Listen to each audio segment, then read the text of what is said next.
Hi friends, ಎಲ್ರಿಗೂ welcome back to my channel Pushpamira vlogs in Kannada. ತುಂಬ ದಿನಗಳ ನಂತರ ವೀಡಿಯೋ ಮಾಡ್ತಾಯಿದ್ದೀನಿ. ವೆಲ್ಕಮ್.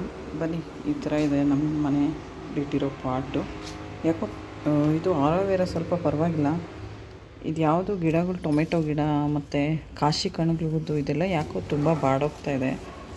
ಇದಕ್ಕೆ ನೀರಿನ ಅವಶ್ಯಕತೆ ತುಂಬ ಇದೆಯಾ ಅಥವಾ ಬಿಸಿಲು ಅವಶ್ಯಕತೆ ಇದೆಯಾ, ನೆರಳಿನ ಅವಶ್ಯಕತೆ ಇದೆಯಾ? ಕಮೆಂಟ್ ಮಾಡಿ ಯಾರಿಗಾದರೂ ಪಾಟ್ ಬಗ್ಗೆ ಗೊತ್ತಿದ್ದರೆ. ನೋಡಿ, ಮಳೆ ಬಂದು ಈ ಥರ ಎಲ್ಲ ಆಗಿದೆ. ಇದು ಮಾಮೂಲಿ ಪತ್ರೆದು ಮತ್ತು ಇದು ತುಳಸಿದು. ಮನೆ ಮುಂದೆ ಈ ಥರ ಇದೆ ಸಿಂಪಲ್ಲಾಗಿ. ಮಳೆ ಬಂತು ನಿನ್ನೆ ಸಂಜೆ ಎಲ್ಲ ಜೋರಾಗಿ. ನಿಮ್ಮ ಕಡೆ ಹೇಗಿದೆ ಮಳೆ ವಾತಾವರಣ? ಕಮೆಂಟ್ ಮಾಡಿ. ಎಲ್ಲರೂ ಹೇಗಿದ್ದೀರಾ? ಚೆನ್ನಾಗಿದ್ದೀರಾ ಅಂತ ಭಾವಿಸ್ತೀನಿ. ಯಾರು ಫಸ್ಟ್ ಟೈಮ್ ವೀಡಿಯೋ ನೋಡ್ತಿದ್ರೆ ಸಬ್ಸ್ಕ್ರೈಬ್ ಮಾಡ್ಕೊಂಡು ನೋಡಿ.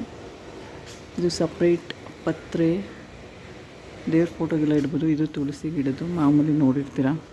ಈ ಥರ ಪ್ಲೇಟ್ ಇಡೋದ್ರಿಂದ ಮಳೆ ನೀರು ಚೆನ್ನಾಗಿ ಬರುತ್ತೆ. ಯಾಕೋ ಈ ಪಾಟ್ಗಳು, ಈ ಗಿಡ ಎಲ್ಲ ಕಿತ್ತಾಕ್ಬಿಡೋಣ ಅಂದ್ಕೊಂಡಿದ್ದೀನಿ. ಚೆನ್ನಾಗೇ ಬರ್ತಾಯಿಲ್ಲ.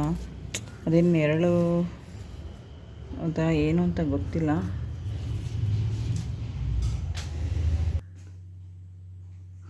ದೇವ್ರ ಪೂಜೆ ಕೂಡ ಮಾಡಬೇಕು. ಎಲ್ಲ ಎತ್ತಿಟ್ಟಿದ್ದೀವಿ. ಎಲ್ರಿಗೂ ನವರಾತ್ರಿ ಹಬ್ಬದ ಶುಭಾಶಯಗಳು.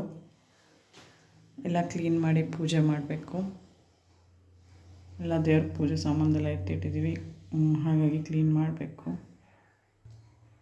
ಸಿಂಕ್ ಖಾಲಿ ಇದೆ, ಎಲ್ಲ ಕ್ಲೀನಿಂಗ್ ಆಗಿದೆ. ಬೆಳಗ್ಗೆ ಟಿಫನ್ಗೆ ತರಕಾರಿ, ರವೆ ಉಪ್ಪಿಟ್ಟು, ಹಾಗೆ ಕೂಡ ಮಧ್ಯಾಹ್ನ ಊಟಕ್ಕೆ ಹುರುಳಿಕಾಯಿ, ಬೇಳೆ, ಸಬ್ಬಕ್ಕಿ ಸೊಪ್ಪು ಬಸ್ಸಾರು ಮಾಡಿದ್ದಾರೆ. ಖಂಡಿತ ನಾನಂತೂ ಮಾಡಿದ್ದಾರೆ. ರೈಸ್. ಇದೊಂದು ಶಾರ್ಟ್ ವಿಡಿಯೋ ಆಗಿರುತ್ತೆ, ಮಿನಿ ವ್ಲಾಗ್. Thank you. ಎಲ್ಲರಿಗೂ ಸಪೋರ್ಟ್ ಮಾಡಿ ವಿಡಿಯೋ ನೋಡಿ. ರೈಸ್ ಇದು ಮಧ್ಯಾಹ್ನ ಊಟಕ್ಕೆ. Thank you. Bye bye. Take care.